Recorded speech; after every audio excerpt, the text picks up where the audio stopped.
Okay, to get this video started, we have once again a picture that I could not find when I needed it. I don't know what it is about the fact that I cannot find these pictures when I need them, but nonetheless, the video that we did where we were in the locomotive cabs, I was in the standard cab SD60. Okay, here's that train. And you can see the SD60 at the front of the train. The second unit, I believe, is one of the old Canadian National Draper tapers, but I can't tell from this particular photo, but I think that's what it is. The third unit, look at the windshield on that C44-9W. Did you know that the Canadian National Dash 9s had the teardrop window like the EMD units? They're the only ones that I know. Those and BC Rails are the only GEs that I know of that have the EMD style teardrop window. Lastly, we have standard Norfolk Southern Dash 944. Well, that at the time that was a Dash 940 CW. If you didn't know, about 4 years ago, somewhere around 2015, 2016, as they were coming in for routine maintenance, they were beefing them up to 4,400 horsepower. That's all an NS-9 was anyway. It was just a derated Dash 944 CW. For whatever reason, NS saw fit to derate them to 4,000, just like CSX. CSX, they did the same thing. I don't believe CSX beefed theirs back up to 4,400, though. I could be wrong. If there's any CSX fans out there, if you know anything about that, let me know in the comments. Back in Conrail days, Conrail had an ALCG, that was an Allentown to Corning train. The Conrail train did not utilize the southern tier all the way to Binghamton and then the XDL&W down through Scranton, because Conrail did not own the DLW down through Scranton. That was D&H territory. The Conrail trains ran from Corning down the old Lehigh Valley, which Reading and Northern and NS own now, from Sayre into Mahoopany, into Coxton, and then up the Lehigh Valley Mountain Cutoff to where we are now. This was XC&J Lehigh Valley trackage back before Conrail. ALCG predated this train. Then when NS took over things, it was the 30T and the 31T, and then somewhere along the way it became the 12T and 13T, and that's what it was until the Norfolk Southern takeover of the Sunbury line, and then it became 36T and 37T. But the reason you're here, we have here two true blue Legacies on one train. Now, for you younger rail fans, you may not remember the old Oakway Leasers, but there's an interesting story behind them. But let's talk about that Conrail quality SD70 in the lead. The Conrail quality SD70s were actually ordered by Norfolk Southern, which is why they're built to Norfolk Southern specs. And they're actually numbered for the Norfolk Southern, which you can see this is completely unpatched. I mean, this is in pure Conrail blue, no black number, no yellow number. They were ordered by NS, but they were delivered to Conrail in Conrail blue in preparation for the merger. And you know, it's funny because when I'm chasing trains, at least back in this time, this is another one from 2004. Back when I was chasing trains, I didn't even have a scanner. I literally just went to the tracks and hoped that I saw something. If I remember correctly, I saw this train from the Nanticoke-Hanover line and followed it down to here. Right now, we're looking into Mackinac. This is Mackinac, Pennsylvania, and this is a southbound.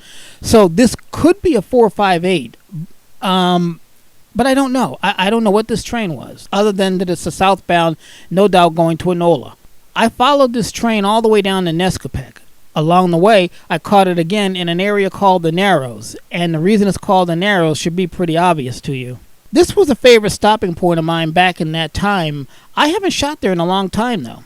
But this is called Pond Hill Road, and it's just south of Mackinac.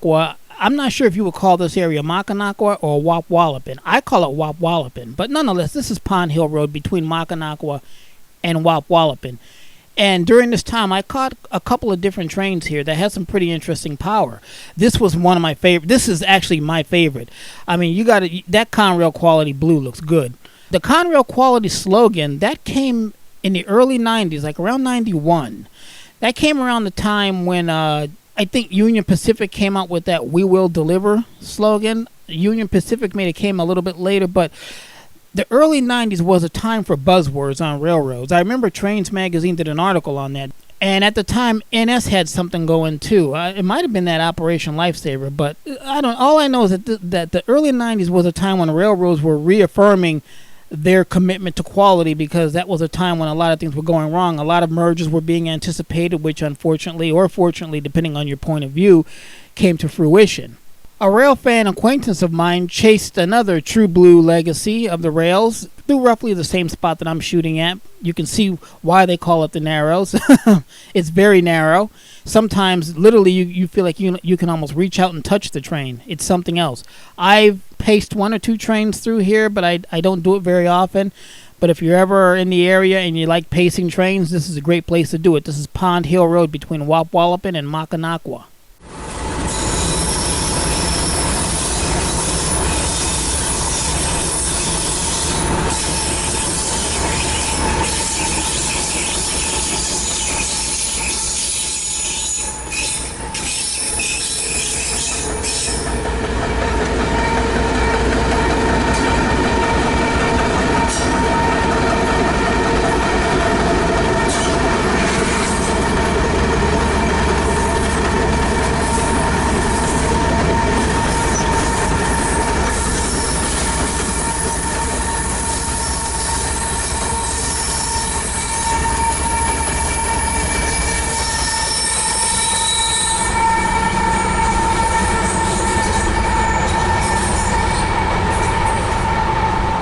But now we come to the part that I really want to talk about, and that's that second unit, the 9047.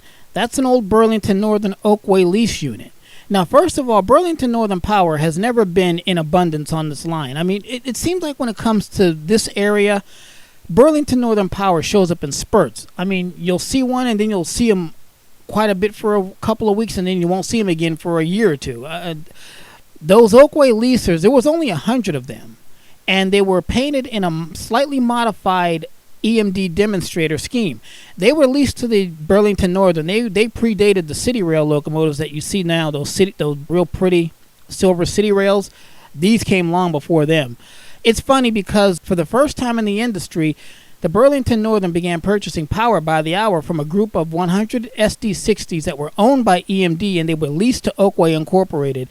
Now, this is where it gets funny because Oakway was actually a subsidiary of the Conrail Rice and Sugar Company, which was a New Jersey corporation. So you're talking about locomotives that weren't being leased from a bank or equipment leasing company.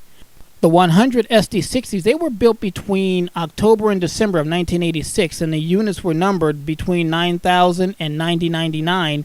One of the most visually unique spotting features of these engines, on the exterior anyway, was the winterization hatch over the lead radiator cooling fan. A couple engines had this, and they were primarily Western engines. Great Northern had them, Chicago, Burlington, and Quincy had them, and I'm pretty sure that the Chicago and Northwestern, yeah, they had them too. These engines had the job of moving coal out of the Powder River Basin, which old U-30Cs and U-33Cs were doing at the time. These engines predated the SD70 Max that BN eventually got, and BN also had the SD60 Max. I think BN's the only railroad that had the SD60 Max. If you know differently, let me know in the comments, but I think BN was the only one that had them. Some of the common assignments they had were moving coal south of Alliance to Denver. They worked on the joint line to Pueblo, Colorado, and also down to power plants in Texas, working on the former CB&Q east-west main line out of Alliance to Grand Island and Lincoln, Nebraska, to the Midwestern power plants. After about 10 years of hard use, the pretty paint schemes and whatnot began to show its age. The silver-painted trucks were layered with road grime and were eventually repainted black. The EMD herald on the nose began to fade, but they continued on in service. Now, here it is in 2019. I don't know if they're still intact or not, if the fleet's still intact. I can tell you that there's at least 6 of them running about 45 miles north of here on the New York, Susquehanna, and Western. 3600, 3602, 04, 06, 08, and 10. The gap in the sequence of the locomotive numbering of these engines is because of how the Susquehanna numbers their locomotives. Cab numbers that end with an even number are multiple unit locomotives. Cab numbers of locomotives that end with an odd number are not multiple unit locomotives. Multiple unit locomotives are locomotives that are capable of hooking up more than one unit, like you see here.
I pointed out that I caught several trains down in the Narrows there. Here's another train, another SD70, but this one's painted Norfolk Southern proper. What's the number on that? 2537. So that's actually a Norfolk Southern bought unit. What I mean by that is that's a locomotive that was bought by Norfolk Southern for Norfolk Southern.